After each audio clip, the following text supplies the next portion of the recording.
Hello and welcome to today's webinar titled Brief Intervention for Adolescents Part 1, Brief Negotiated Interview or BNI using Motivational Interviewing MI Strategies.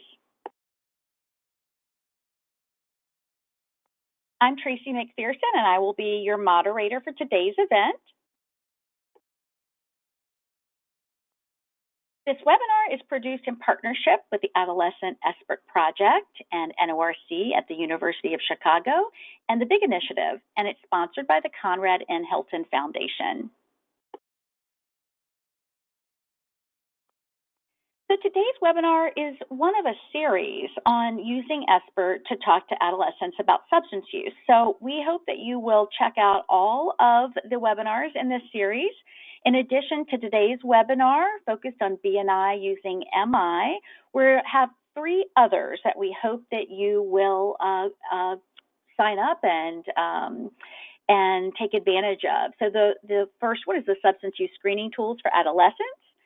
We'll have part 2 of the brief intervention called Brief Intervention for Adolescents Part 2, BNI using MI and CBT strategies.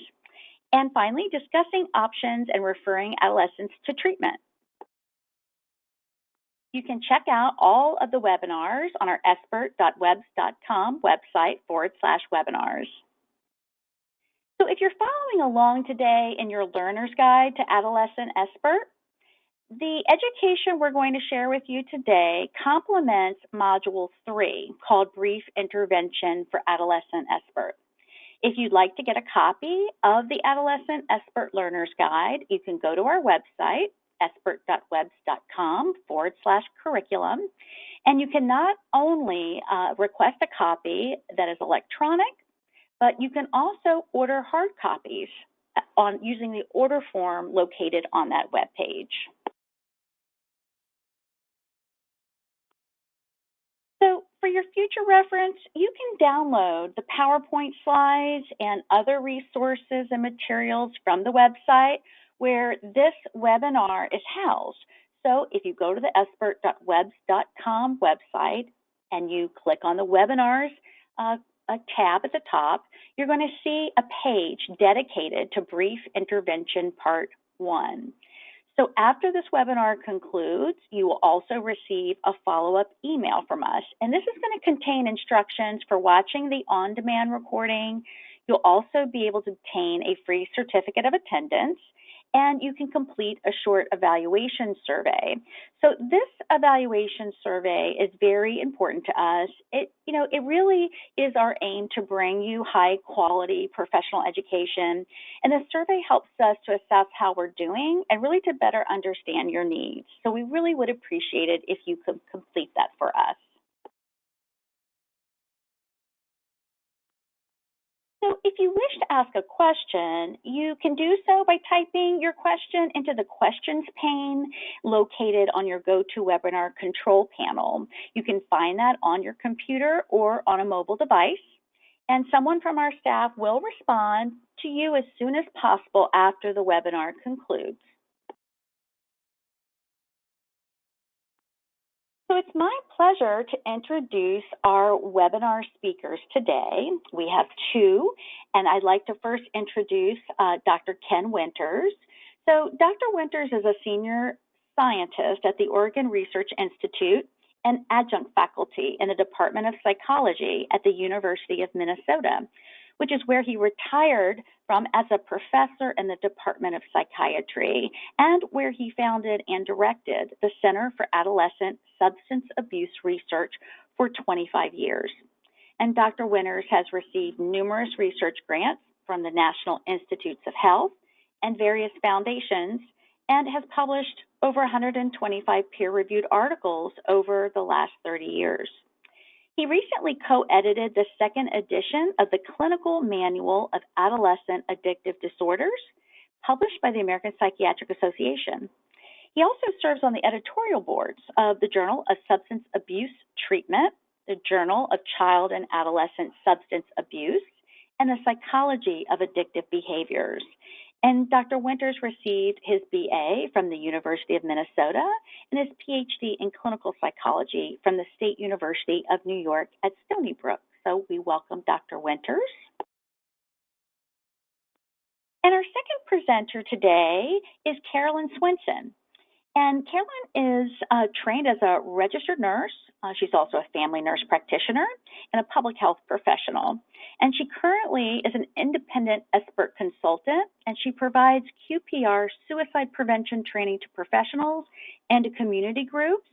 And she provides motivational interviewing training to primary care professionals and community health workers. Over the course of her career, she's worked as a public health nurse on the Navajo Reservation with migrant farm workers in rural Colorado, in refugee healthcare in Africa with migrant survivors of torture, and coordinating population-based research in rural Colorado, and been working on quality improvement in primary care. So it's my pleasure to welcome Dr. Winters and Carolyn Swenson, and I am going to turn it over to our presenters to get started. Hello, everyone. Sorry for the delay. I speak for Carolyn and myself in welcoming you to this webinar, and a big appreciation to Misty and Tracy at NORC for developing and organizing this resource.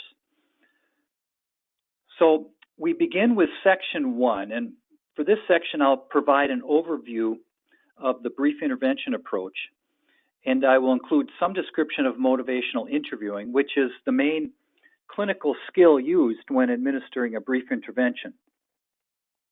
In section 2, we will describe a brief negotiated interview, a common type of a brief intervention. Next. Brief intervention is defined as a behavioral change strategy that is short in duration and aimed at helping a person reduce or stop problematic behavior. Brief interventions are organized around motivational interviewing. As perhaps many of you know, this interviewing strategy is a communication method focused on the client's concerns and perspectives and works to enhance his or her internal willingness and ability to change behaviors. Motivational interviewing as a counseling approach has several advantages when working with clients of all ages, including adolescents. This client-centered, non-threatening approach, which minimizes your role in telling or directing the adolescent what path to take, can be very appealing to young people. More information regarding motivational interviewing will occur later in this webinar, as well as in the third webinar in this series. Next. When does a practitioner use a brief intervention? If the screening indicates a problem related to substance use, a brief intervention can be indicated. Usually, brief interventions immediately follow the screening. Realistically, though, a gap of a few days or a week may occur. Such a delay may not always dilute the effectiveness of the intervention, but the likelihood that an adolescent will not show up for his or her next scheduled appointment is increased if the time interval between a screening and the intervention is too long.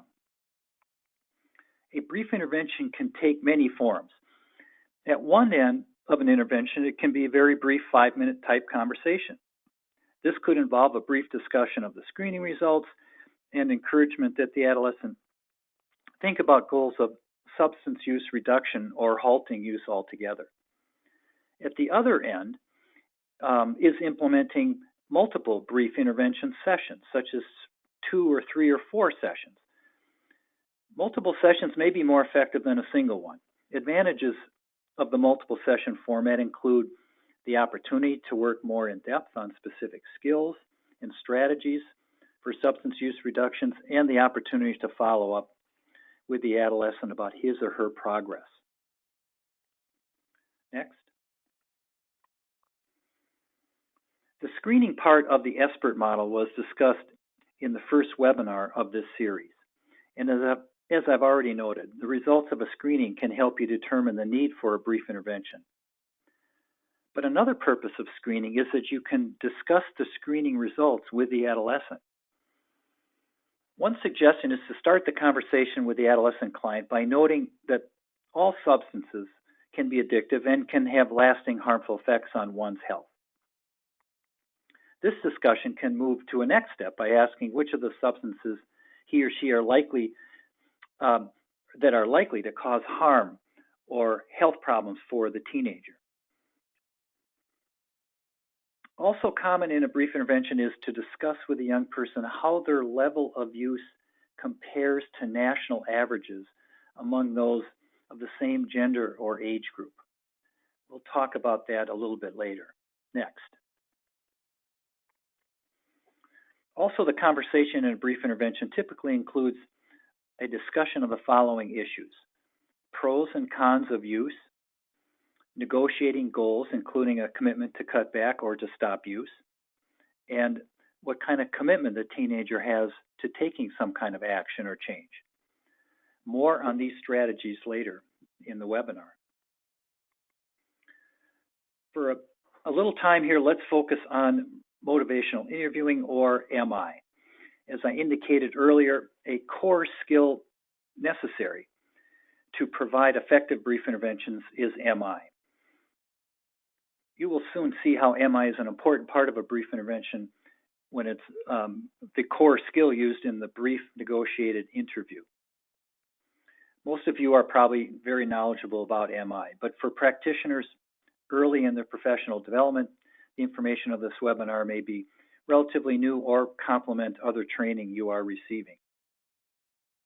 Next.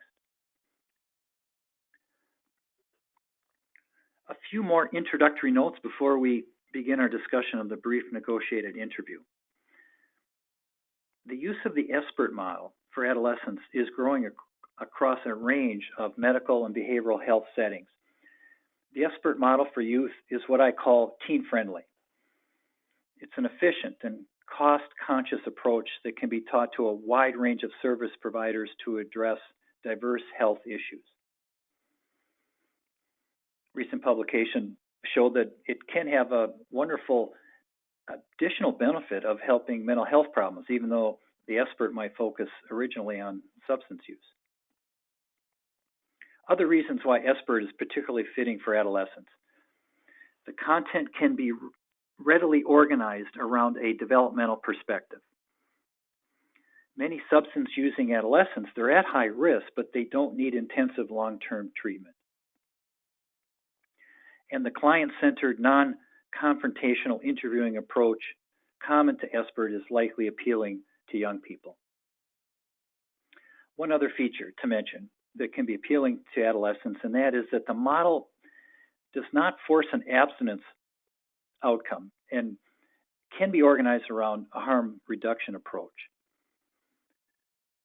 It's something to think about. We'll get into that a little bit more when goals are discussed, but abstinence does not have to be the only goal for an adolescent when you're using the SBIRT model. Next slide. There is a large body of research showing the effectiveness of brief interventions for adults, and the evidence for use of this model as applied to young people is growing. One important publication is the meta-analysis of 45 brief alcohol interventions that was based upon 24 separate studies, and it included studies for adolescents as well as young adults. The authors concluded that relative to no treatment or treatment as usual, brief alcohol interventions were associated with significant reductions in alcohol use and alcohol-related problems.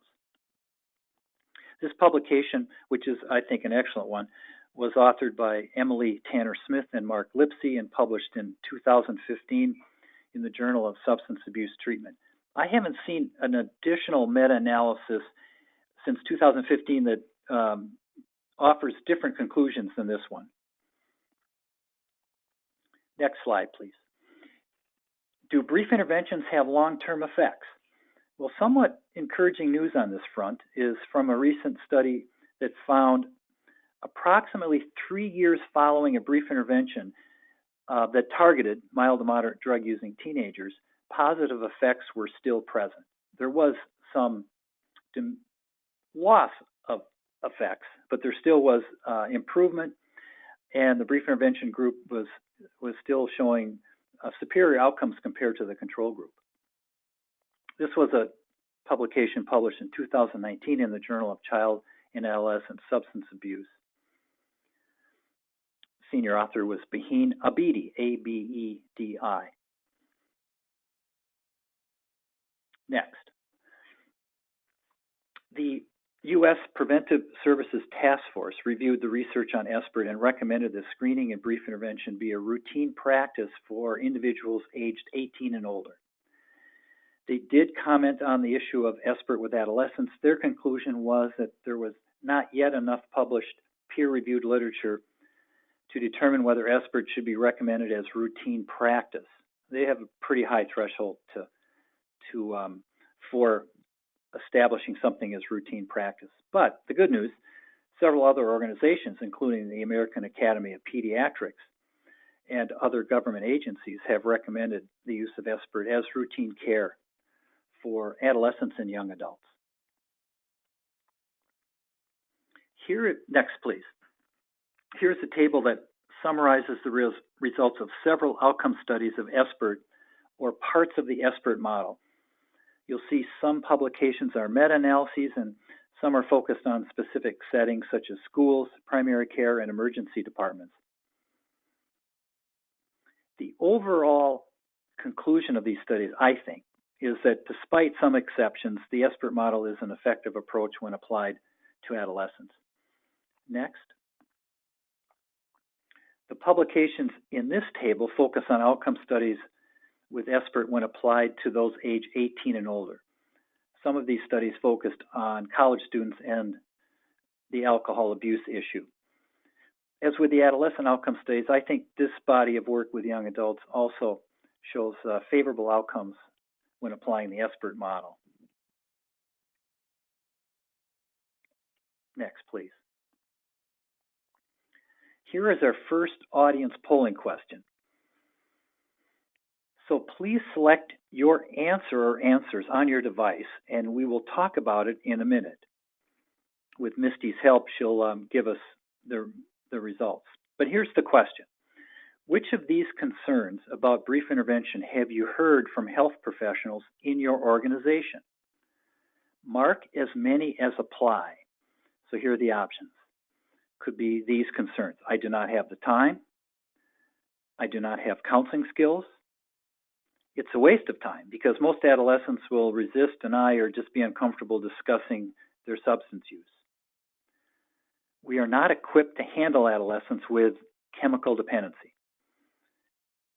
Last option, none of the above, which might mean none of these are concerns. So you have just a few seconds to fill out your answers, and we'll quickly review them.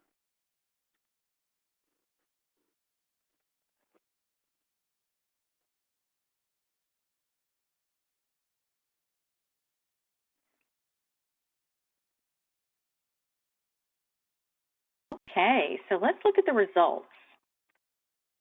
The most, there are four actually, that come in about even. So most common, I do not have counseling skills, what folks have heard. And the other two, kind of tied for a second, are I don't have the time. And then none of the above. They haven't heard any of these. And then the next one is we aren't equipped to handle adolescents with substance use. And then finally, it's a waste of time. So it sounds like I don't have the counseling skills, I don't have the time, we aren't equipped to handle adolescents are the most common they've heard. And then there's a large group that hasn't heard any of these. So it sounds like good news in many ways. Having a reasonable percent say none of the above is excellent. And in some ways, it's encouraging. People are saying, well, I don't have the counseling skills or the time, because I think SBIRT model is very friendly to those concerns. Go to the next slide, because I want to just briefly mention some of these concerns. I think they're worthy of a little discussion. So here are 3 of them. In fact, all of them were on that survey poll. But below each of them, I've offered a response or a perspective in hopes that you will appreciate that what might seem as a barrier does not have to be. So in some ways with these barriers or concerns, I'm applying the role with resistance principle from motivational interviewing. So I do not have the time concern. Very brief versions of an SBIRT, and particularly even the BI, do exist. We'll be talking about those. I do not have counseling skills. If you are good at talking with young people and have good interviewing and communication skills, I think you can learn the so-called counseling components of a brief intervention. I consider BI not heavy lifting, easy to learn, and in some ways does not require formal training in behavioral counseling. Waste of time concern. That's a good one. You're going to surely have plenty of adolescents that are uncomfortable or resisting or denying a discussion about their substance use, even though they might have a problem. But the SBIRT model is an effort to try to just open the door a little bit in the teenager's thinking and maybe provide some what I call green shoots of change. They might not take to heart what you're talking about right away, but it might come in handy for them later. Of course, motivational interviewing has several ways of attempting to try to not let resistance get in the way. Next slide. 3 more concerns and some brief responses. We are not equipped to handle adolescents with substance use or chemical dependency. The full SBIRT model, though, provides guidance for this type of concern. You get full details about that with the last part of the model, the RT, or referral to treatment component.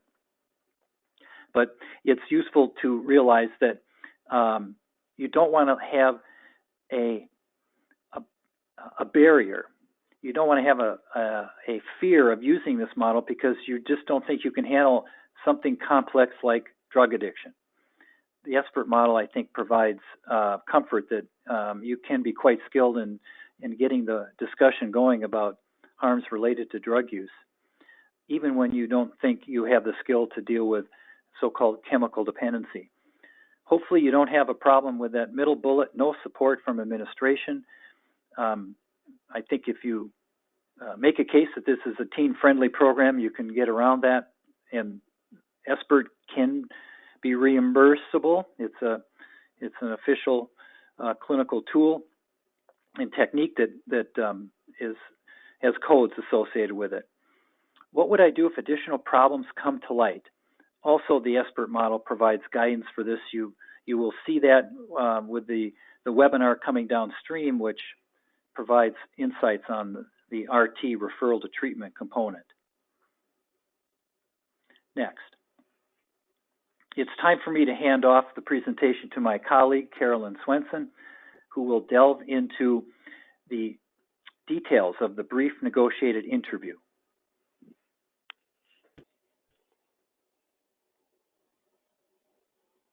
Thank you, Ken. So next, we're going to talk about the brief negotiated interview, or the BNI, which is one particular approach to offering a brief intervention.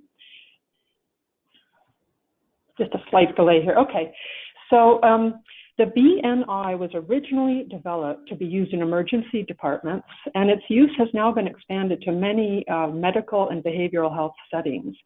This is a great approach for learners of brief interventions because it does provide some structured ways to provide this brief conversation with an adolescent and come up with action plans and next steps for changing substance use.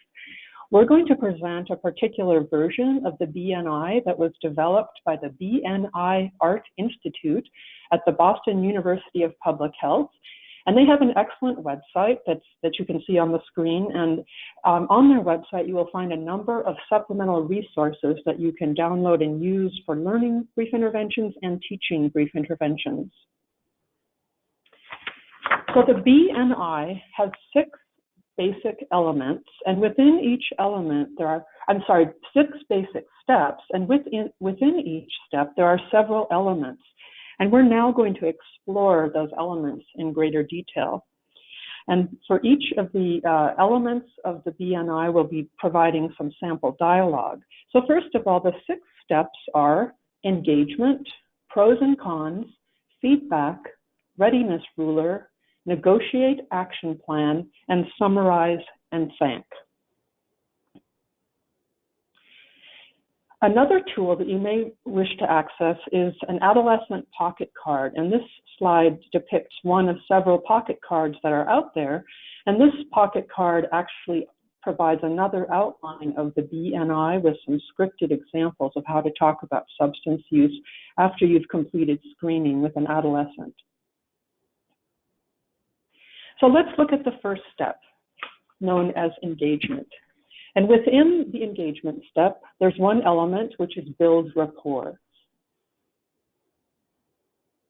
So building rapport with an adolescent before you, or a young adult, before you talk about substance use is really vital to being able to provide an effective brief intervention. It shows that you're genuinely interested in getting to know the person as an individual, finding out what their life is about, before you launch into the conversation specific to their screening results and substance use. And so a very first and important step in building rapport is to inform the adolescent or young adult that what you discuss will be confidential, except if mandated reporting is required. And so you could say something like this: our conversation today will be confidential unless I find out that you are at risk of harming yourself or another person, or that you are being abused. And you can also assure the adolescent that in the event that those issues do arise, that you will be open with them and an advocate for them throughout any next steps that need to be taken regarding mandatory reporting.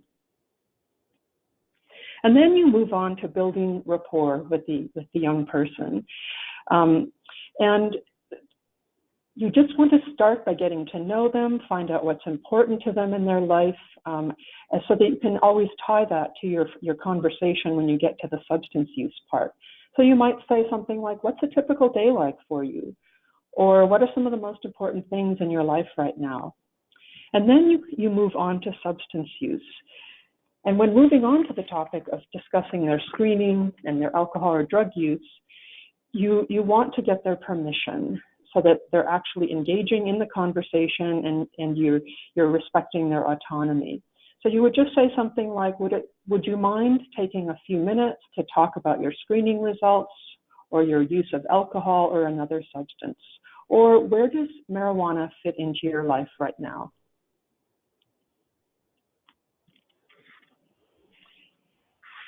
And then you want to also make sure that the adolescent understands that this truly is a dialogue and that at any point they can ask you questions, that you want them to feel free to speak openly with you. And you can affirm their willingness to have this conversation, saying, I'm really appreciative that you're here today, that you're willing to talk about this topic and be open with me. And then to let them know that questions are certainly welcome, you can just say, do you have any questions for me at this point? So the screen now depicts some examples of what engagement might look like. And we've gone over most of these already. You can also ask something about when they first started using substances. Something like, tell me when you first started to drink alcohol. What was that like for you and how long ago was that? So then we move to the next step, which is pros and cons.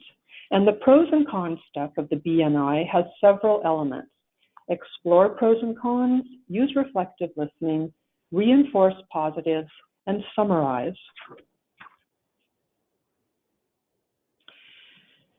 So when we say explore the pros and cons, we actually mean talking about the positives and the not so positives, or the negatives specific to substance use. And there are several reasons for doing this as part of the brief intervention. First of all, This is a way to begin to bring ambivalence out into the open, because very often there are some good things the adolescent likes about substance use, and some not so good things.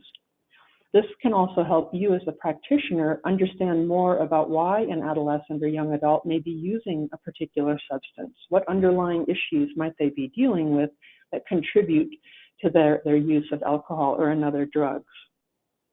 And also, when you ask about the not so good things, the negatives, and let them respond in their own voice out loud and then reflect it back to them, you allow them to hear their own voice talking. And this actually carries more weight when they hear themselves say, well, I did get in trouble, or sometimes I don't feel so well after using alcohol or other substances. So especially then, you can reflect back whatever they're telling you about both the pros and the cons, again, so they're hearing their own voice, and that ambivalence is coming out into the open. So you might say something like, I'm curious, what is it that you like about smoking marijuana? Let them respond and then reflect it back. So it sounds like marijuana helps you feel relaxed and have less worries.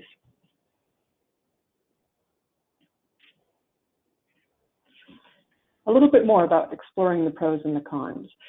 Since substance use can be tied to social situations, and sometimes adolescents experience peer pressure to engage even if they're not really wanting to use substances, or it leads to some negative consequences, it's very important to actually also ask about those not so good things. And you can just say, what are some of the less desirable things about marijuana for you, or about alcohol?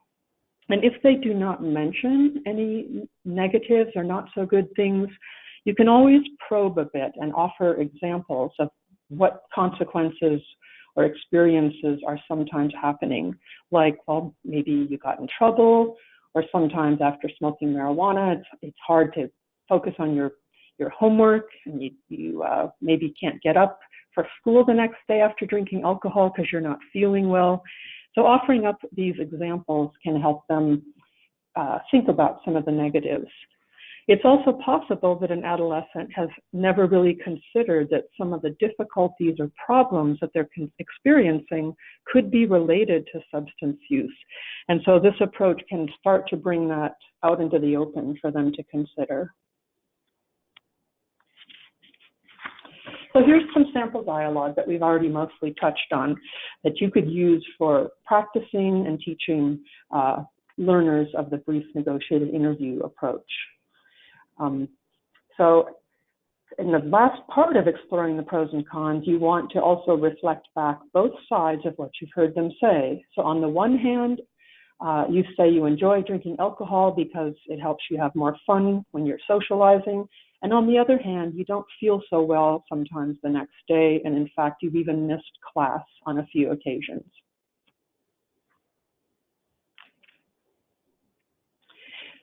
So throughout the brief negotiated interview, and in this particular step, you want to be using what we call reflective listening as a way to really show that you're paying attention and help the adolescent hear their own voice talking and keep the conversation moving along.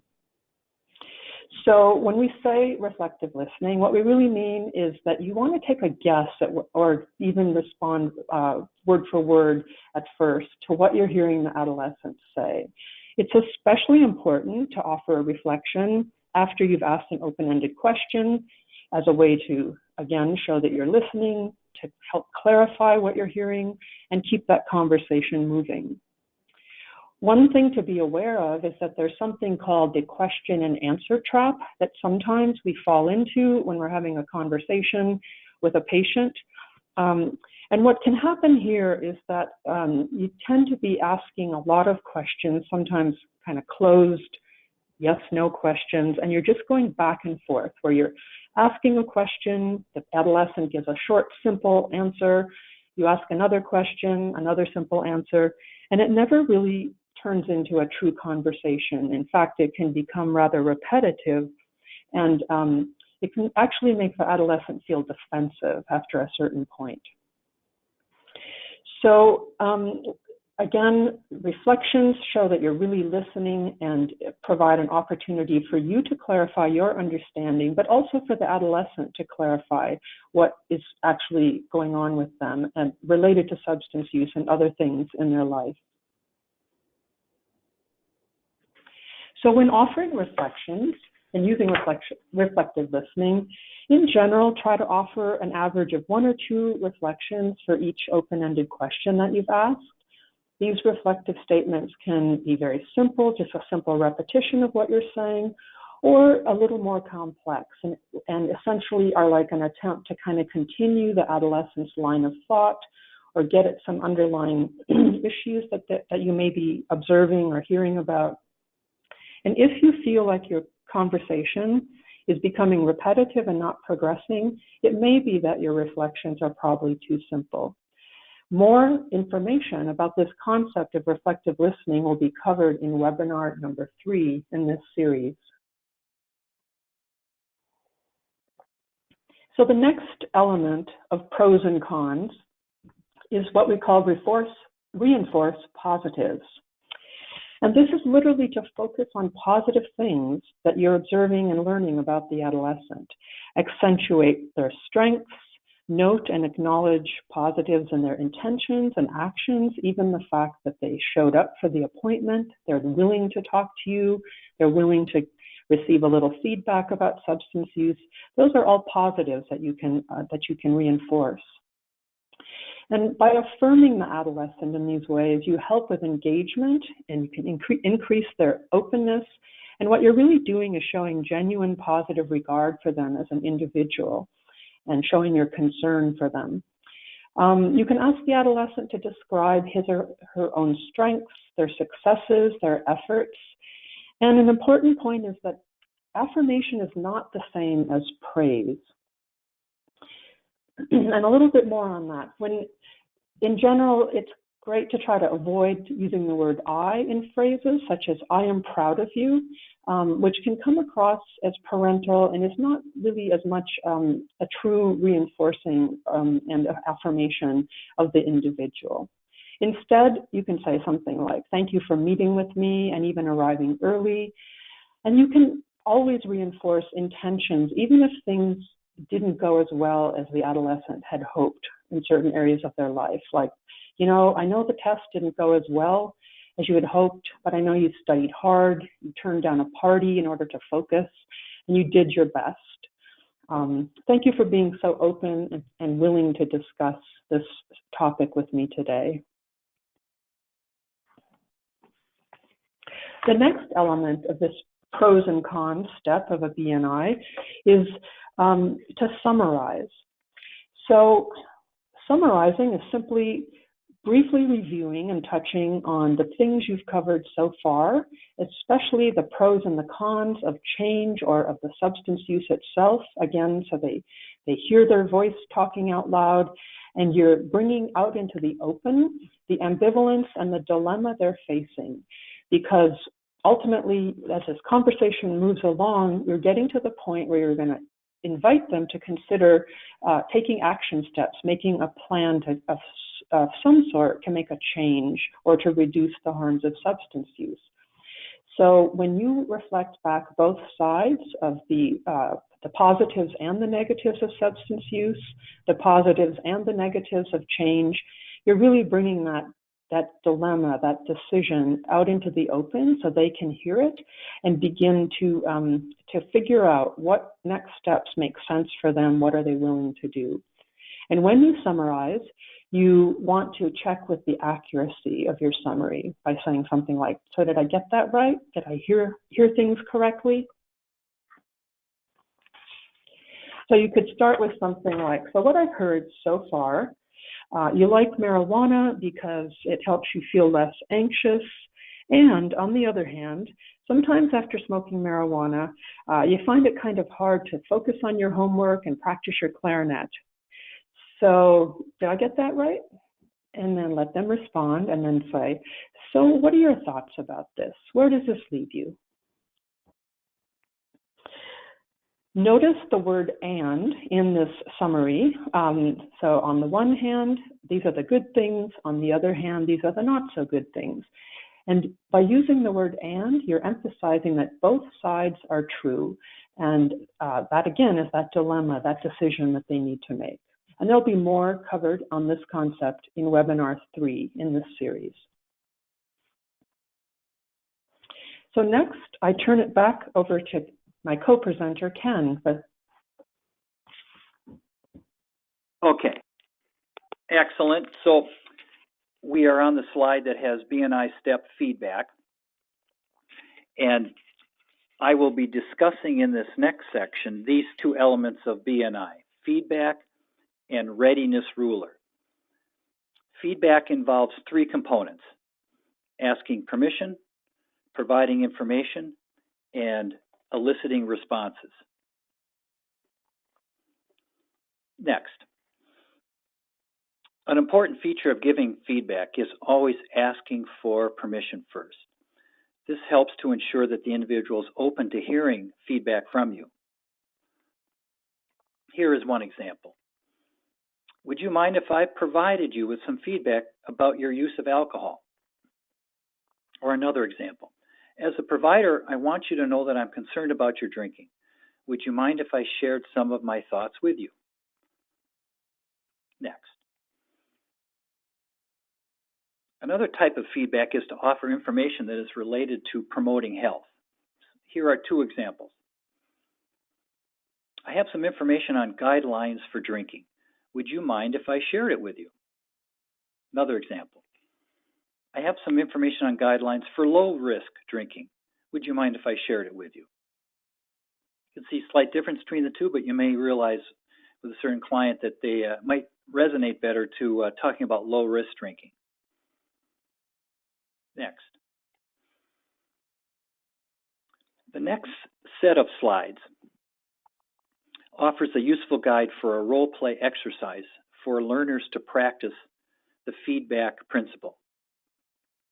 To start the role play, here is suggested script for the person role playing the practitioner. So we know that adolescents that are drinking alcohol and using other substances such as marijuana can put yourself at risk for problems such as in school or increased risk for accidents and injuries, especially if you're using several drugs at once.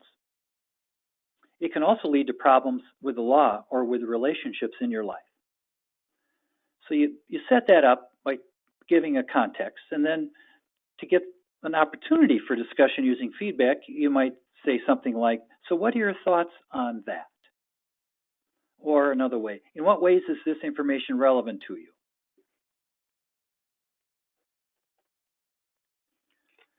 Next, please. Then the dialogue can continue with the counselor asking the adolescent about what they know regarding the substance that he or she is using or abusing.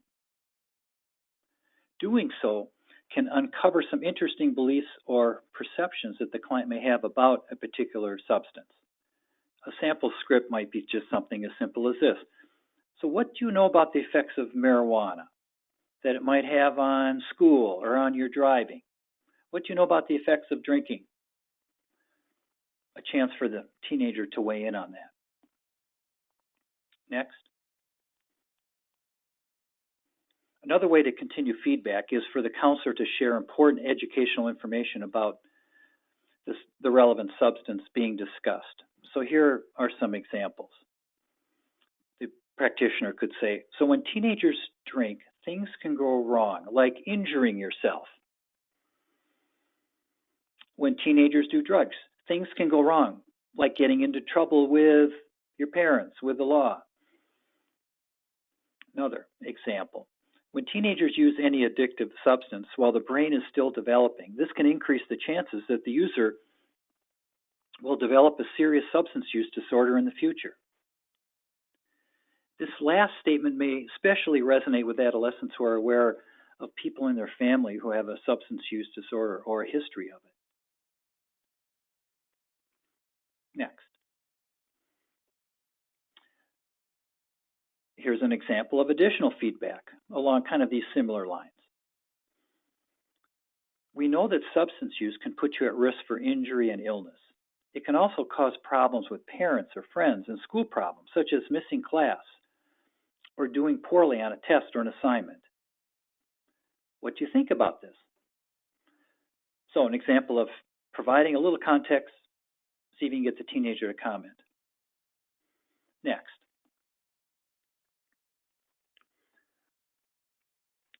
A couple other ways to use feedback. One is to review with the adolescent the results from their screening questionnaire.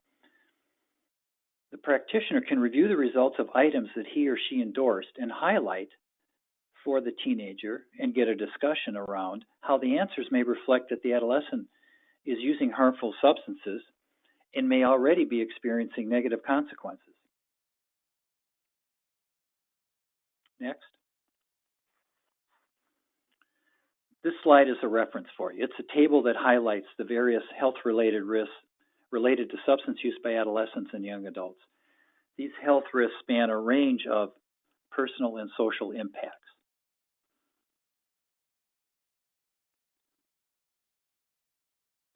You may know about a national research project funded by NIH called the ABCD study, Adolescent Brain and Cognitive Development Study.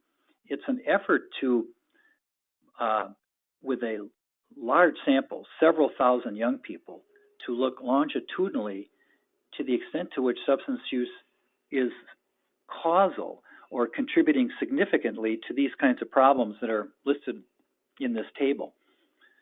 One of the problems with the health literature is that it's very correlational, and it's hard to know to what extent the substance use causes downstream problems, or those problems would have already existed or would have existed even if the young person hadn't used substances.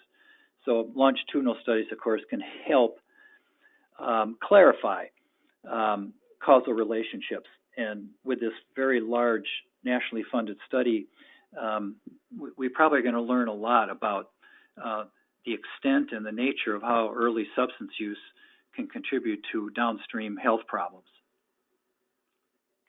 Next. So one more aspect about feedback. I mentioned earlier that feedback can take the form of providing information to the adolescent about how their use of substance compares to their peers. This is known as normative feedback. There is a tendency for adolescents and young adults to think that the extent of substance use by same-age peers is more than the extent of actual use. By becoming familiar with local and age-relevant prevalence rates and patterns of substance use, this information can be used to educate your client about what is so-called normative use. Correcting or recalibrating an adolescent's perception of what is normal use can lead the young person to reduce their use. You can see at the bottom of this slide we've provided a website where you can find fact sheets to assist you if you want to use this normative feedback exercise. Many of you probably know this is a useful tool for college students when discussing binge drinking. Next, please. Here are some additional links that provide educational material for adolescents. A good link provided by NIDA and an excellent link provided by SAMHSA.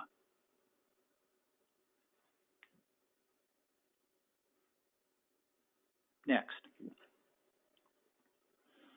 Two more slides to finish our discussion of feedback. Here we emphasize the importance that the feedback process can involve asking simple, open-ended questions after feedback is provided. So, for example, what are your thoughts on that? What reactions do you have to the information I've just shared? How useful is this information? You can see these are not closed-ended questions. So, not a question that is simply answered with yes, no. You're hoping to get the teenager to fill in some details with a what and a how type question. Next.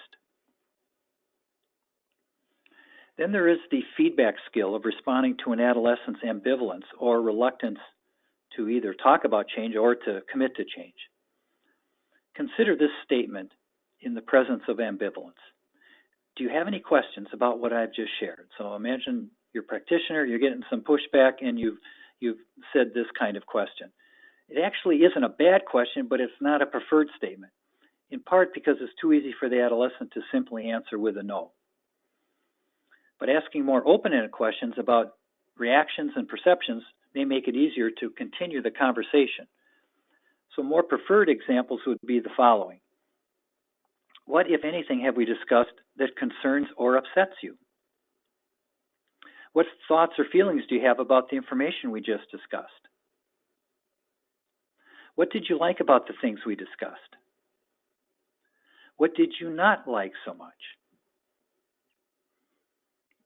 Perhaps you can appreciate how questions like this can open up more lines of communication with a teenager, even a teenager who is somewhat reluctant to talk about their health or to share something personal with you. But remember something, if you get boxed in with a question that is responded to with a yes or no, you can always follow up with a teenager by saying, tell me more about why you said no. What's the reasons why you said no? That can get the conversation going when you might think it's a dead end. Next. Right now we're going to talk about the element in the BNI known as the readiness ruler. Next. Following feedback, it can be timely to assess the client's willingness or readiness to change. And doing this can begin with introducing a readiness scale to the adolescent. This allows him or her to quantify their interest in making change. So here's an example.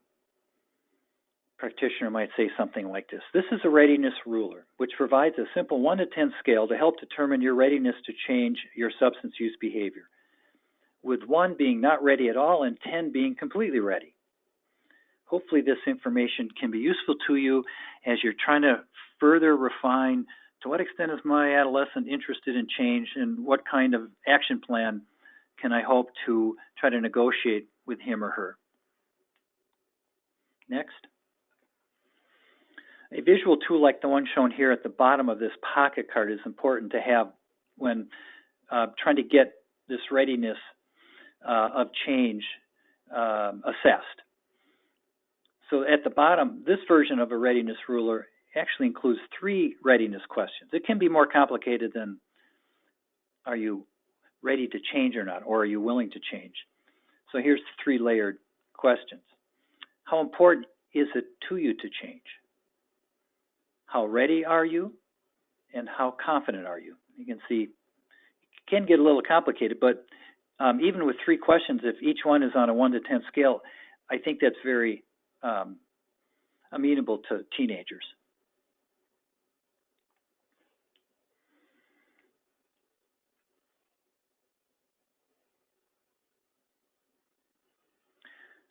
Next. Regardless of the number chosen by the adolescent, it is important that the practitioner be positive and encouraging of whatever stage of change the adolescent is in. So here's an example. Tommy, I see that you have just marked a number 3. That's great. That means you're, I guess, somewhat ready to make a change. Next. You can appreciate that the readiness ruler exercise can lead to follow-up discussion. For example, you can say, Tommy, why did you choose that number and not a lower one, like a 1 or a 2? This type of discussion can encourage what is referred to as change talk. More on this important concept in webinar 3 of this series. Next. A practitioner may also ask, what would it take for you to have chosen a higher number? Tommy, what would it have taken for you to have chosen something higher than 3? Consider this as maybe a good idea, maybe not such a good idea. So if you know the adolescent well and have already established good rapport, this can be a useful question. But for many adolescents, asking about what it would take for a higher number may trigger defensiveness. It's important to keep in mind we want to try to help adolescents talk in favor of change even when they're not ready to commit. And the more you can engage a teenager along those lines, you may be planting seeds of change that may eventually help with good results. Next. Often you're going to face an adolescent who chooses a very low number, let's say the number 1 at the 1 to 10 scale, suggesting that he or she is not at all ready for change. This is a time for you to draw on your best motivational interviewing skills and reflective listening skills. Here's an example of how you might approach this. So, I see right now it is not at all important for you to make any changes. I can appreciate that. It is your decision about whether or not to change. But what if we were to look ahead? How would you know if your use of alcohol has become a problem for you or prevent you from accomplishing the things that are important to you? So hopefully you can see that getting a discussion about envisioning the future can maybe elicit some change talk and perhaps loosen up a young person's reluctance to think about making some real changes. Next. 2 more examples of how envisioning change can be discussed. What some people your age decide to do is to stop drinking to see what it feels like. Here's a second example. How do you feel about not using marijuana for a week? Always a handy tool, envisioning change. Next. This slide can be used as part of a role play exercise for learners to practice using the readiness ruler. It includes suggested script for how to introduce the readiness ruler, what type of discussion follows based on the adolescent score, and how to move the discussion to envisioning change if it's the case that you're finding some resistance. It basically summarizes many of the suggested script that I earlier presented.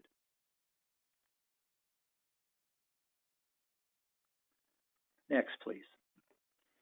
Now back to my colleague Carolyn, who will discuss the final sections of a brief negotiated interview.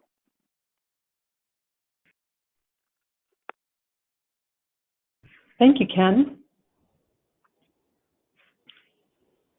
So the next step of the BNI that we're going to explore is negotiate action plan. And this step has several elements: write down the action plan, envisioning the future, exploring challenges, drawing on past successes, and the benefits of change.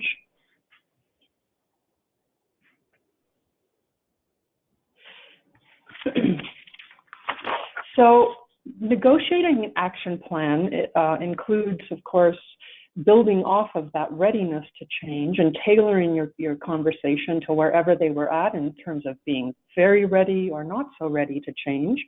And it includes creating options and steps that an adolescent is willing to take that can reduce harms of substance use, and in many cases, we hope also cut back or even abstain from substance use. But in all cases, it's really critical that the adolescent or young adult feels that the steps that you're discussing and exploring are realistic and obtainable for them. And even really important is to build off of their own ideas whenever possible. So you can start by asking them what ways they can think of to reduce their risk of substance-related problems that make sense to them, that they could see themselves trying. And you as the practitioner can certainly also offer ideas, but whenever they come up with their own ideas, it can help them own the change and may even increase their commitment to change. So this brings us to our second audience polling question. I'm going to read the question to you and we'll see what kind of responses we get.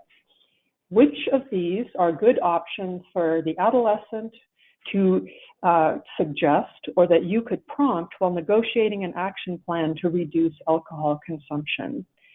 Reducing alcohol intake by 1 drink per drinking session, counting drinks consumed, a trial period of no alcohol or marijuana or another substance for a specified period of time, alternating alcoholic beverages with non-alcoholic beverages, or none of the above.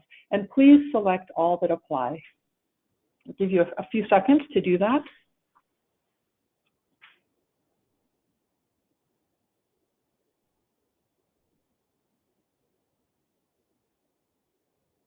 Okay, all right.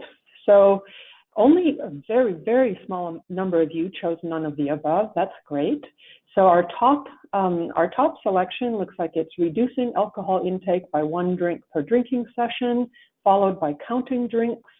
A trial period was also got a large percent of selections, and alternating alcoholic beverages with non-alcoholic. Also, a high number of you chose that. That's great. So let's continue and explore some of the action plan items or options that you could discuss with adolescents. So first of all, a trial period of no use for a specified period of time. This is a great option and strongly encouraged. So for a couple of reasons. First of all, a trial period of no use can often reveal to an adolescent and to a practitioner that substance use is on a trajectory that's becoming more problematic or severe. And in some cases, in addition, this may be a wake-up call for an adolescent who's certain that they would have no problems at all cutting back or quitting their substance use. It kind of may reveal to them that this is becoming more serious than they realized. Reducing alcohol intake by 1 drink per drinking session. This is an excellent option to explore because, first of all, any cutting back is going in a good direction. And also, keep in mind that when adolescents and young adults drink, they often engage in what's known as binge drinking. So by helping them understand what constitutes binge drinking for adolescent males or females or for young adults, you can help them realize that this is a very dangerous pattern of drinking and that any cutting back is likely to help reduce harms, especially if they're able to cut back to under the binge drinking limits. Setting a limit on the number of substance days per week. Again, any decrease in substance use is a great step in a good direction. Counting drinks. This is a way to help adolescents and young adults gain greater awareness of how much they're actually drinking, and again, can help them move in the direction of avoiding that binge drinking pattern that can be so dangerous. Not driving after any substance use. And with this option, you may need to clarify that all substances increase the risk of driving-related accidents, and not only driving, but other activities that require coordination, like biking, being a pedestrian, skiing, snowboarding, scooters, etc. So that the decision to not drive is an excellent choice. And then another example that's a great option is to avoid triggers, especially when they voice that they realize that it's hard for them to not give in to pressure to drink or use other substances. And examples of triggers could be starting early at happy hour, engaging in drinking contests, or just going to gatherings where substances are likely to be used. And here's some other options that are great to consider and explore. Participating in enjoyable activities that are alternatives to consuming substances, especially if they come up with ideas that are appealing to them. Eating while drinking, so alcohol is absorbed more slowly. Going for walks or other exercise when feeling stressed, instead of using marijuana or another substance. And exploring alternate options to other difficult emotions or experiences they may talk about, such as trouble sleeping, symptoms of anxiety or depression, exploring healthier and safer options for dealing with those types of issues. Not giving in to social pressures, and also exploring how would they respond if someone pressures them to drink or to use other substances. So they gain more insight into what's driving their substance use and confidence about being able to avoid substance use. Not using before or during school or on school nights is a really important option that can function as harm reduction, because often substance use begins to affect academics. And then finally, alternating alcoholic beverages with non-alcoholic beverages. All good options. So when you're working with an adolescent whose screening results indicate a substance use pattern that's in the moderate or high risk category, remember that your simple advice to reconsider their use, to encourage cutting back or abstaining, and to express your concern is really powerful. And especially when you express this in a non-confrontational, non-judgmental way, it can actually motivate people to change. It comes through that you're genuinely concerned, and it might help a person move closer to the commitment to make a change. So an example of how you might approach this would be, have you considered cutting back or even quitting your alcohol use, your drinking? Reducing your alcohol intake could really reduce your risk of problems and help you concentrate on the issues that brought you here today. I'm actually very concerned that if you continue drinking at this level, it could make things worse for you. We could talk about some examples of what cutting back would look like and how you could reduce the possibility that you're going to have experience harms of alcohol. So, and you might offer some examples. For example, you could keep track of how often and how much you're drinking, notice how alcohol affects you, list the pros and the cons of changing, and deal with things that might be getting in the way of making a change. Identify types of supports or help that you could need or benefit from. Ask for support from a health professional, a friend, or someone else that you trust. So that brings us to another part of the Negotiate Action Plan, which is to write down the action plan. So the idea is that you write down, or even better, you have the adolescent or young adult write down their goals and next steps in their own words and their own handwriting. This can really help them own the change and be creative about how they're going to sort of prescribe their own change to themselves. It'll function as a reminder, almost like an agreement that they're making with themselves.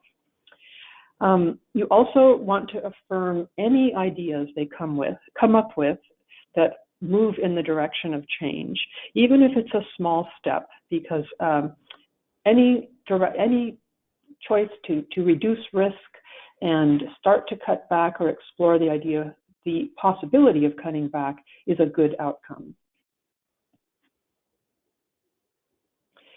So another part of negotiating the action plan is what we call envisioning the future.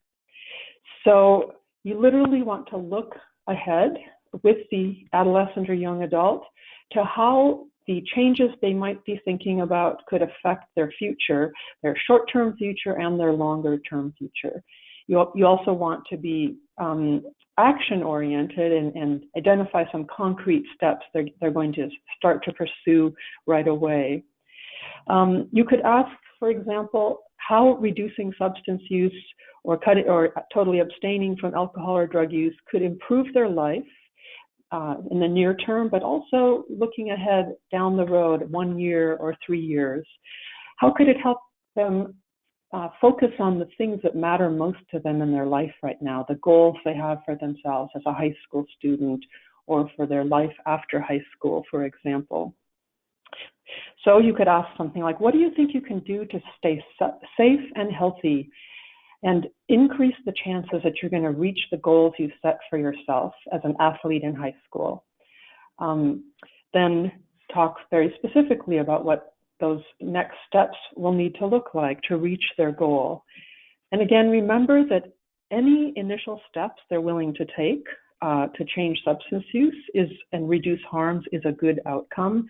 In fact, for some teens, if they're willing to take some initial small steps and be successful with small changes, it may build their confidence and lead to to greater change down the road.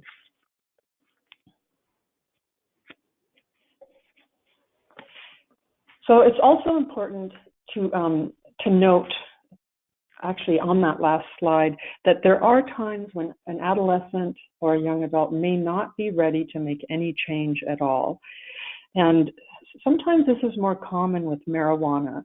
So I want to encourage you to view change in another way, which is that if they're willing to continue the conversation, to come back and discuss how alcohol or marijuana is affecting their life down the road, that in itself is also a good outcome.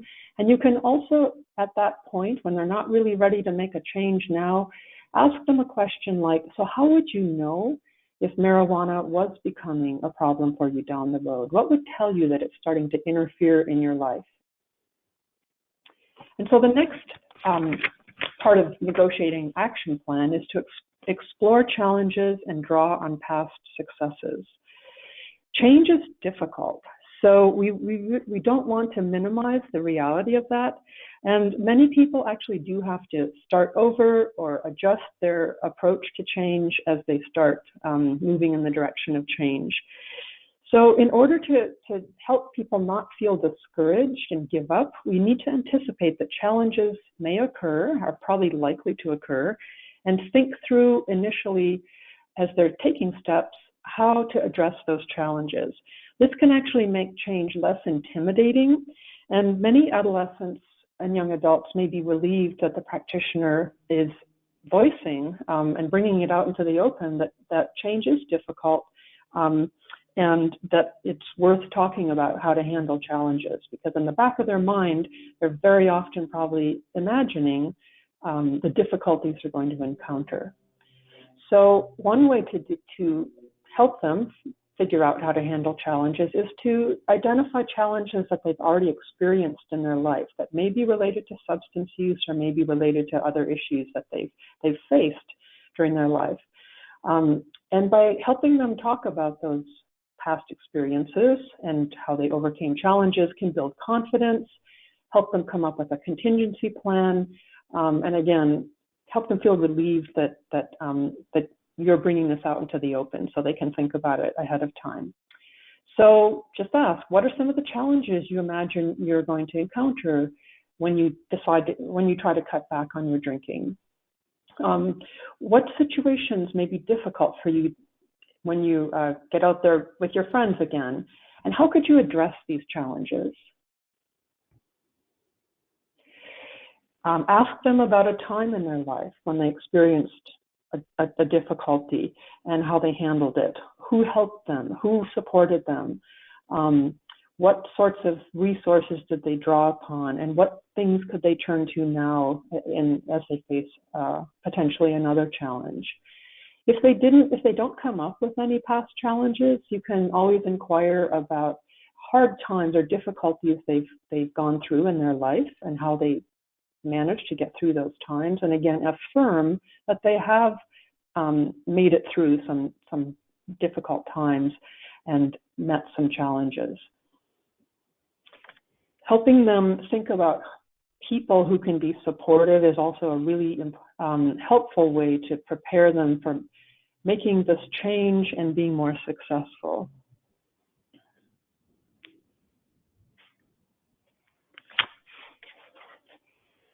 So just again, some examples of how to ask about challenges they're likely to experience and ways to handle those. What things would make it easier for you to avoid vaping THC when you're feeling stressed out? Who could support you in your life as you cut back on drinking or give up drinking entirely?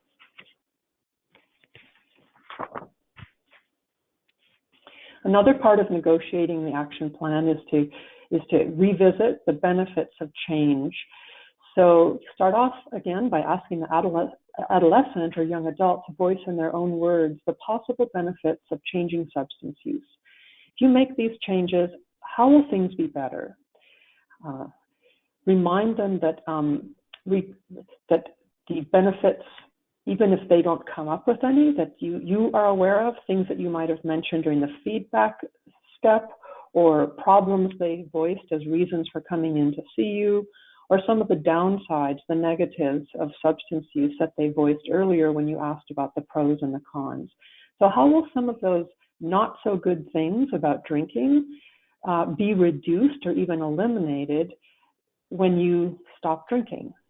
How will it be easier to get to class and keep up on your homework if you don't use marijuana? What signs that change is helping will your friends, your family, or you notice as you make this change?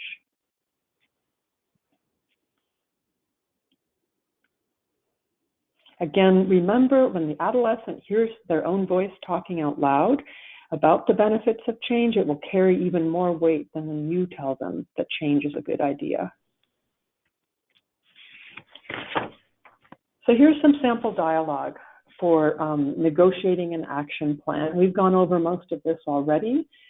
One point I'd like to highlight is that if an adolescent identifies more than one goal, that's great, but you also can be helpful to them by focusing on one specific initial goal. So what's the most important goal that you'd like to start with?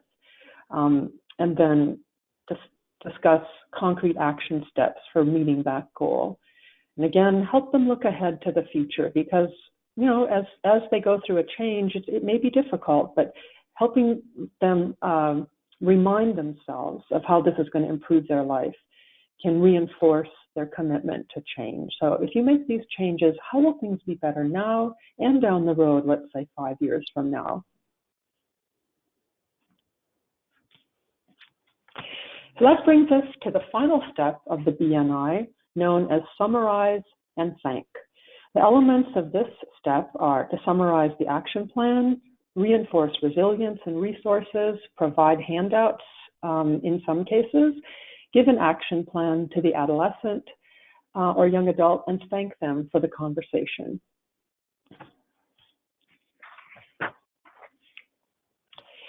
So as you're ending this brief negotiated interview, you want to summarize briefly and touch on the conversation that you've had with the adolescent. You want to go over the action plan one last time and make sure they've had an opportunity to have all their questions answered. So just ask them, you know, what questions do you have for me? What things have we not discussed that would be helpful to you before we finish our conversation? This is also an opportunity to reinforce resilience and your belief that change is possible. When you show that you believe in the self-efficacy of the young person, you're actually helping them be more successful, and sometimes your belief that change is possible can be a self-fulfilling prophecy. So in particular, focus on their strengths, the things you've noticed that they've gotten through in their life, the challenges they may be dealing with at school or in their life right now. You want to affirm their interest in problem solving and their openness to engage in the conversation. So some helpful steps include asking the adolescent to simply summarize the steps they plan to take. So, you know, we've been talking about your next steps and your plan. Just briefly summarize for me what next steps you're going to take to change your drinking. We hope that you've written down the plan so that you can make sure you offer this to them. So you've written down in your own words the next steps you're going to take. This is like your own prescription for change to keep with you. Does it look correct to you? We've talked about challenges and ways to address them. Let's just briefly touch on that again. So what will you do when you feel a lot of pressure when you're with your friends to use marijuana? What are some of the things you're going to say, or alternate activities you're going to pursue to avoid those situations? Then hand them a copy of the action plan with their goals, and remind them that this is like an agreement they're making with themselves.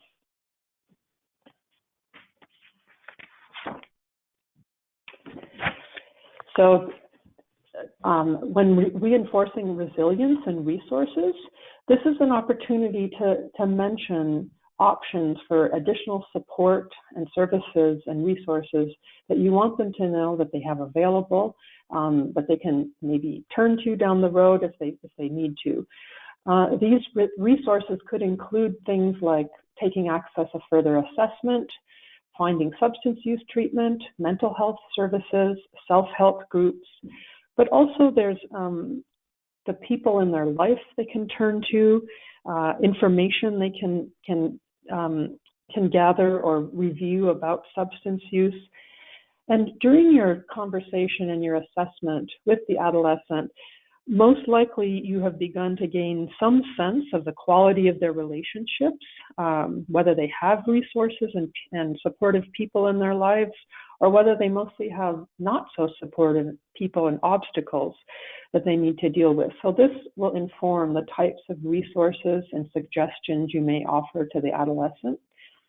Of course, it's important to become familiar with the resources that are available in your community, but also high quality online resources and apps that you may offer to help adolescents make changes in substance use and handle mental health symptoms, sleep problems, and other issues that they may be dealing with.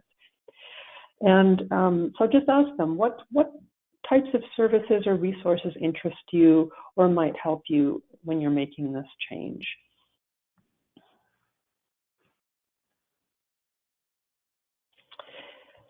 Sometimes handouts are valuable. It could be information about community groups or information about alcohol or drugs. Some examples are listed on the screen. Certainly encouraging them to be in touch with a primary care provider if they have one, a mental health provider if they have one, who can also support them and help monitor the change they're planning to make.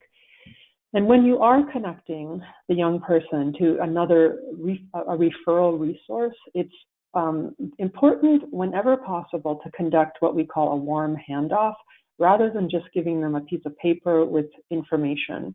The warm handoff is much more likely to result in a link that's going to be that's going to actually happen and result in a connection with that other service person. And more about this will be covered in webinar number 4 of this series. Another part of summarizing and thanking and finishing off the BNI is to set a follow-up appointment. Of course, this will depend on the type of setting you're working in, your availability, and appropriateness of being the follow-up person. But follow-up can be very important for a number of reasons. Obviously, to check in and monitor how the change is going and whether any new challenges or problems have developed. Follow-up can occur by phone, in person, or other technology, for example, text messages, patient portals. And it's also important to consider that your offer of follow-up identifies you as a resource that they can turn to whenever that is appropriate. And it also elevates the importance of the substance use issue, so they realize that just like other health or medical issues, it's important to follow up on substance use and the change that they're making that really truly is a medical issue that deserves follow-up. As we've already mentioned, we want to make sure you give them the action plan before you close the conversation. And then finally, it's really important as you end this conversation to thank the adolescent for taking the time to speak about substance use, to be open, and as I just mentioned, that they can turn to you and possibly to other resources for follow-up. And this, again, provides them with the affirmation that you are there to support them and you're available to offer continued support, or you can connect them to other people and services who can continue to support them. So it might sound like this. Thanks so much for sharing with me today. Really appreciate your openness and willingness to discuss this important topic and take some steps to make a change. I'd like to follow up with you in a few weeks to check in to see how it's going with reaching your goals. What do you think about that?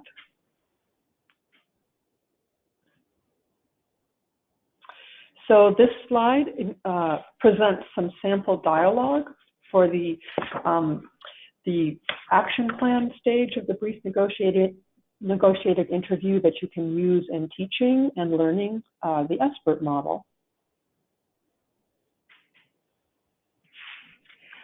One resource that we want to highlight and encourage you to consider using are what we call brief intervention observation sheets.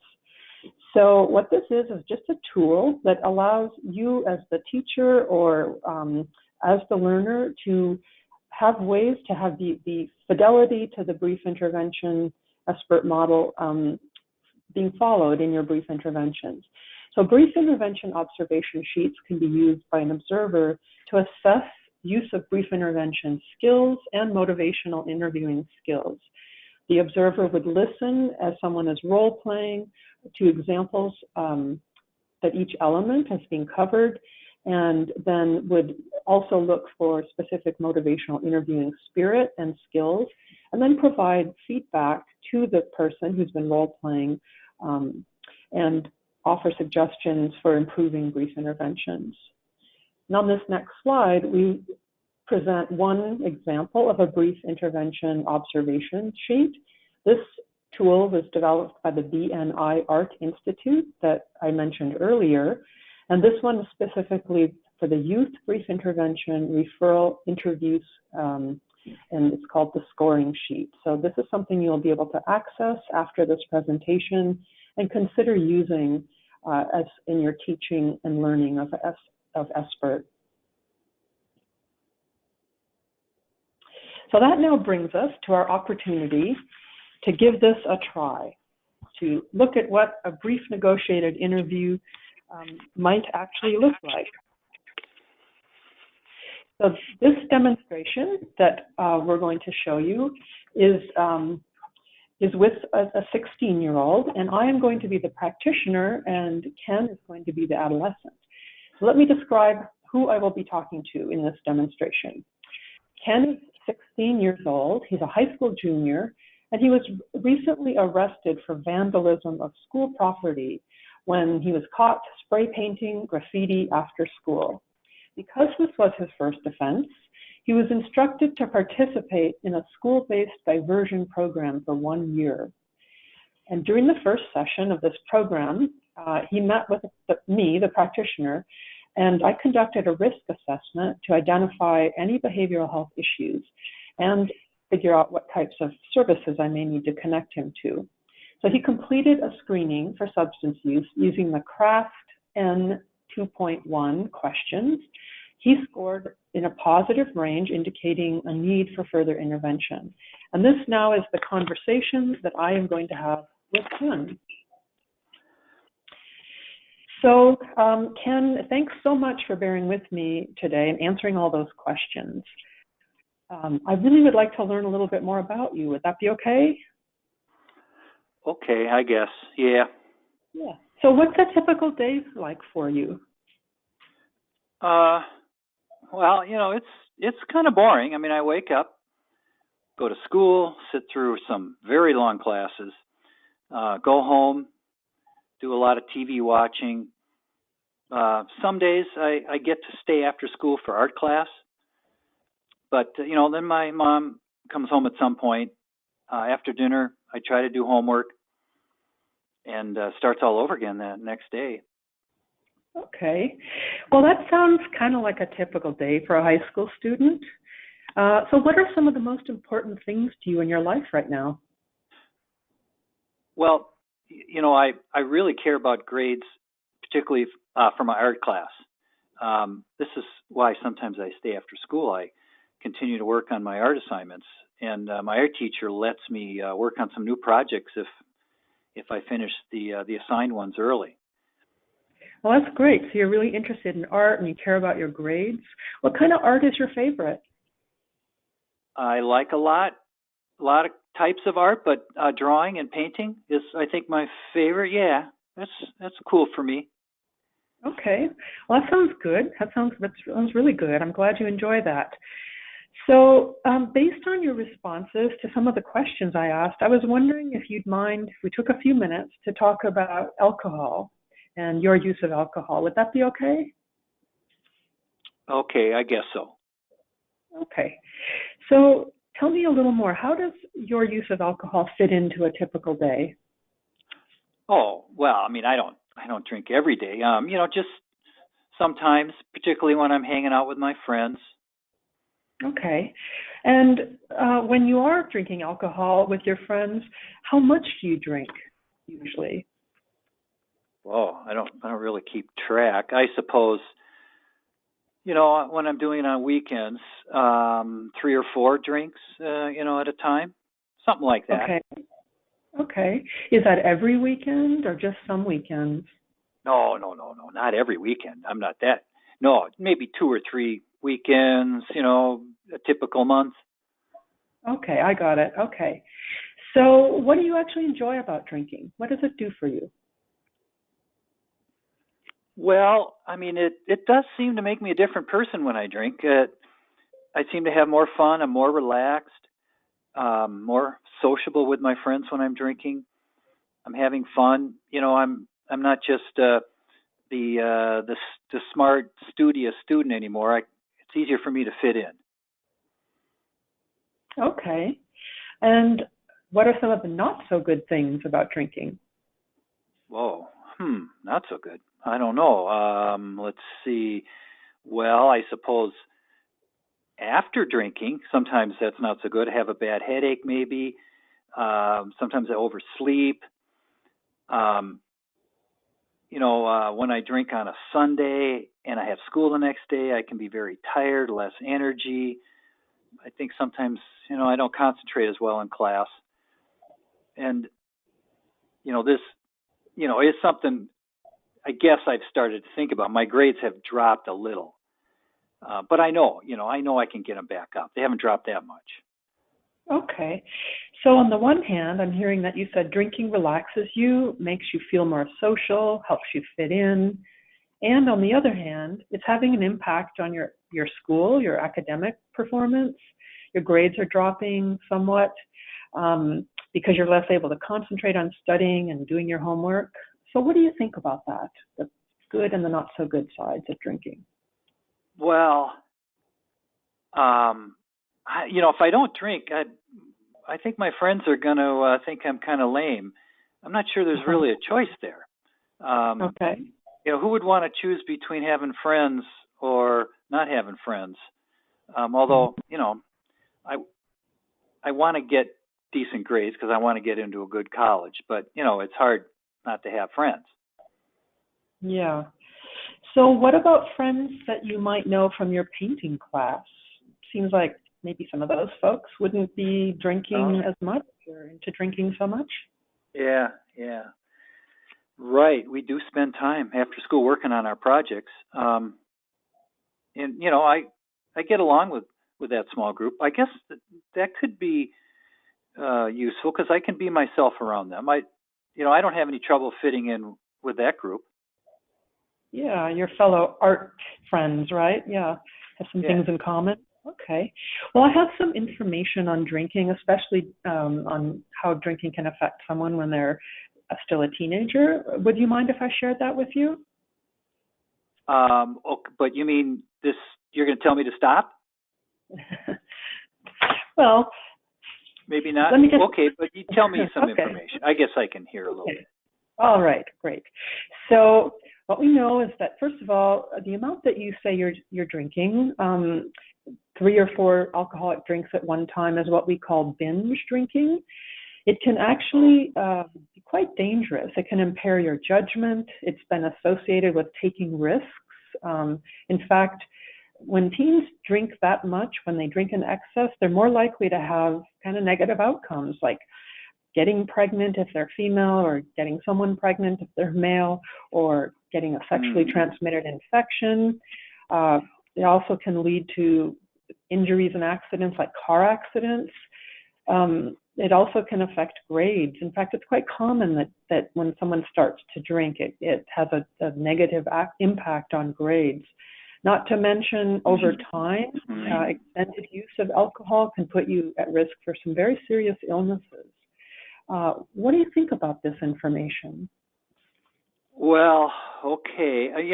I didn't really realize all of that. I guess now that you put it that way, I can see why that might be true, at least for some kids. I mean, there was all of this discussion reminds me of when we had a little spray painting incident at school.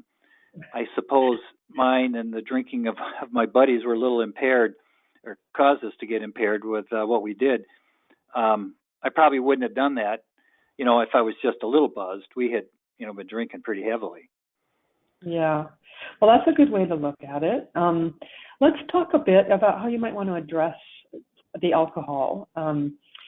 So what I have here is what's called a readiness ruler. It's kind of like a pain scale that a doctor might use if you came in complaining of, pain or an injury. So what it is that there's a scale from 1 to 0, with 1 being not at all ready to make a change in your drinking, and 10 being completely ready. How ready would you say you are right now to change your alcohol use? Okay, so I can put a number anywhere on that scale. Yep.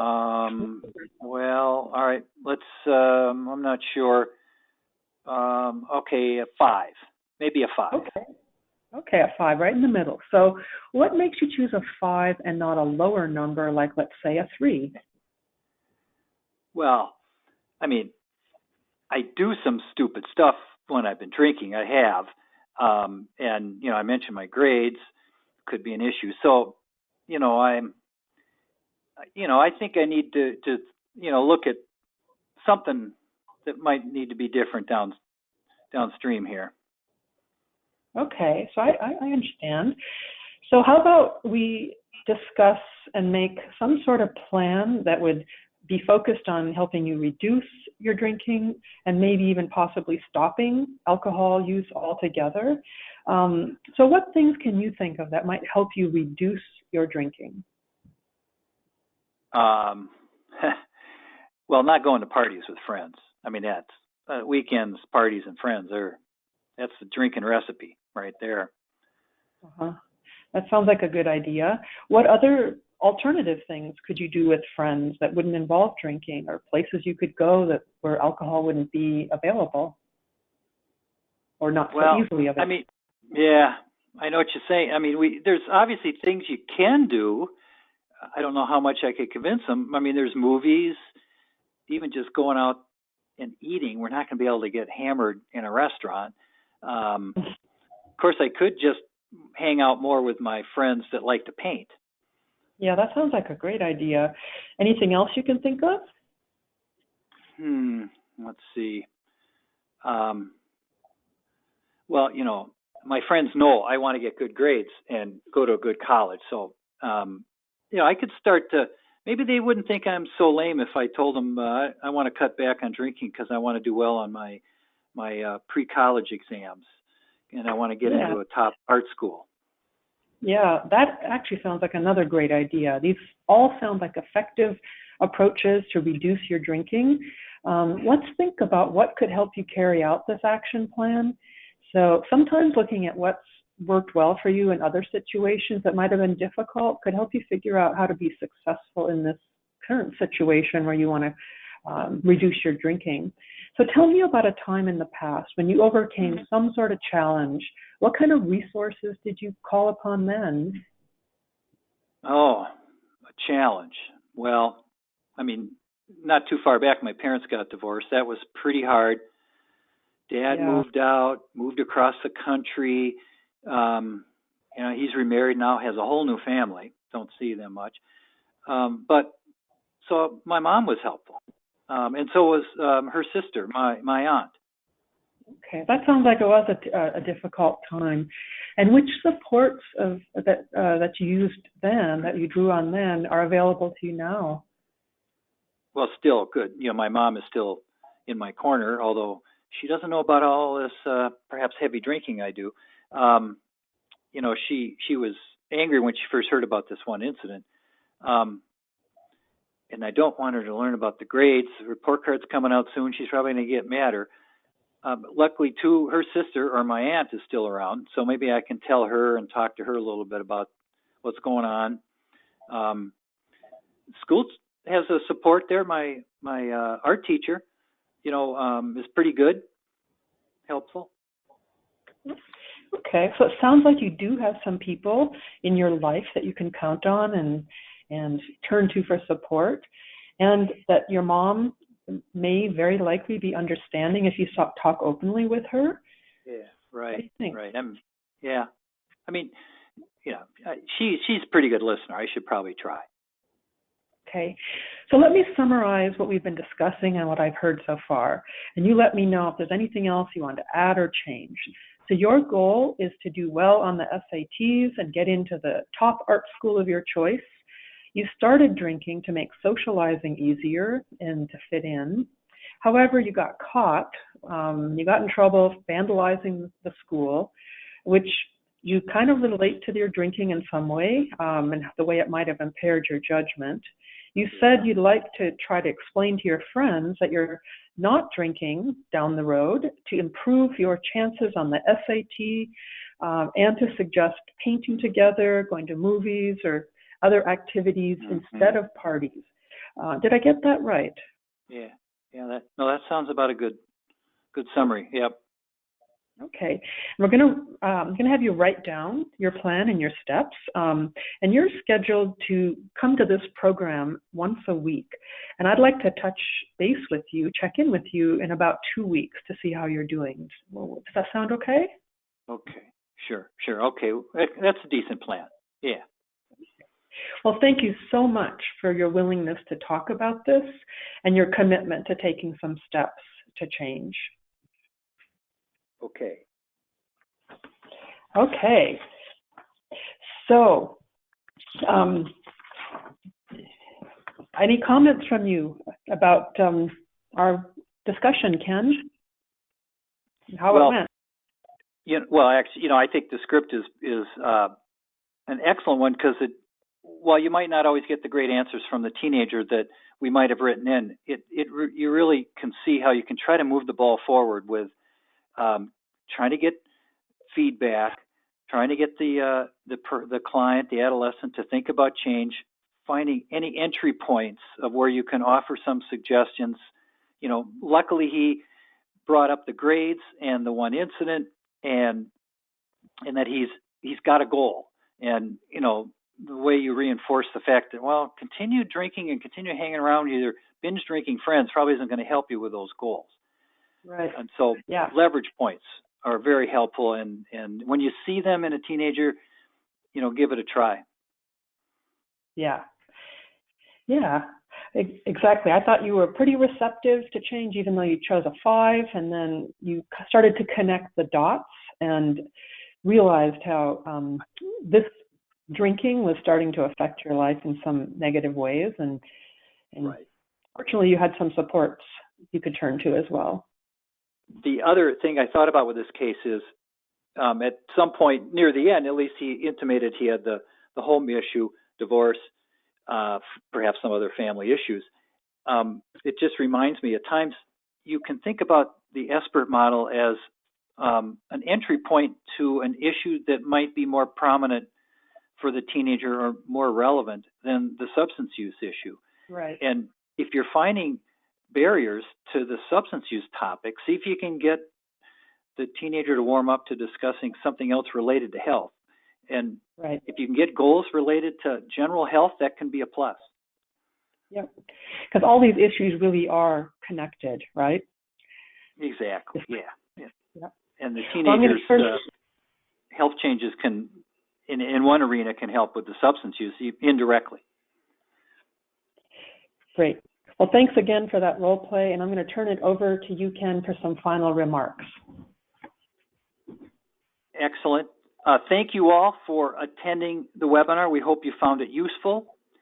You may know that there's additional webinars that will help elaborate on the use of motivational interviewing and referral to treatment. I'm going to send it back to Tracy at NORC, who can give us some final comments. Well, thank you, Ken and Carolyn. I appreciate you sharing your expertise with us and for sharing that role play to help us think through how the conversations unfold, how we're using the brief negotiated interview steps and integrating the motivational interviewing skills to facilitate that conversation about behavior change. I think that's a great example. And what it makes me think about is, a lot of the resources that are available to attendees on today's webinar. We have many, many additional resources in the Learner's Guide to Adolescent SBIRT. So we have tools in there that talk specifically about the BNI model, and we have a whole module on motivational interviewing strategies. So that's modules 3 and 5. One of the things I'd like to mention about those modules is that you can use the content in those modules, in any module really, to conduct your own training with colleagues, in your organization, in a workshop. Maybe it's in a professional association setting with students. There are many different ways that the material in the Learner's Guide can be used. It can also be used for self-paced learning. And we've integrated some tools that are really good for both purposes. So, for example, Carolyn was talking about the brief negotiated interview steps and the brief intervention observation sheets. So what you'll find both in the modules and the appendices are copies of these materials. So the BNI adolescent algorithm really walks you through each component, from engagement and pros and cons, all the way through the readiness ruler, negotiating the action plan, and summarizing and thinking. And throughout those modules, it calls out all of those sub-elements and provides sample dialogue for each one of those elements. And so I think those are very helpful, not only to finding the words and getting comfortable with providing brief intervention using those MI strategies, but it gives you a place to start in a training. Even when folks have been through lots of different types of training, they may not have been through training that puts together BNI and MI. And so it will call out specific strategies, specific MI skills in those resources so that you can get very specific examples of each of those. So I want to make sure folks know about that resource, as well as the brief intervention observation sheets, those BIOS sheets. Those are not only in the modules, but there are additional ones that are in the appendices as well.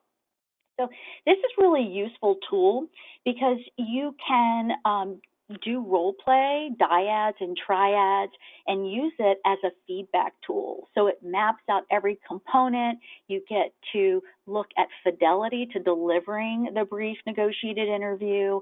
So it can be a feedback tool that can be really helpful in identifying places where you might need a little additional support or a little bit of practice. So I want to make sure folks know that those tools are all available to them. In addition to that, there are a number of other role plays. Now, the role plays are woven throughout the entire Learner's Guide, from administering screening through role plays are specific to using the steps and elements of the brief negotiated interview through motivational interviewing and referral to treatment or other services. So there are many role plays in there, but in addition to the role plays, we have fully scripted sample interactions woven through the entire thing. And what we've tried to do is give options, different settings, different age of the adolescent. Really tried to vary the scenarios. And so all of those are there. And even if a scenario doesn't map exactly to the scenario that you're in and you're delivering training, you can make those adaptations.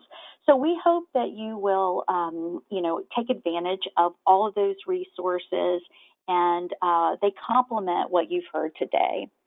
So in the last few minutes together, I want to just draw your attention again to our website, sbirt.webs.com, and you go to the webinar tab and you can click on the part 1 for brief intervention, and this is where you're going to find all of the materials, the PowerPoints, on-demand access, where you can request a certificate of attendance, evaluation survey, and you'll be getting an email from us with instructions on how to do all of those things and actually how to link to the on-demand.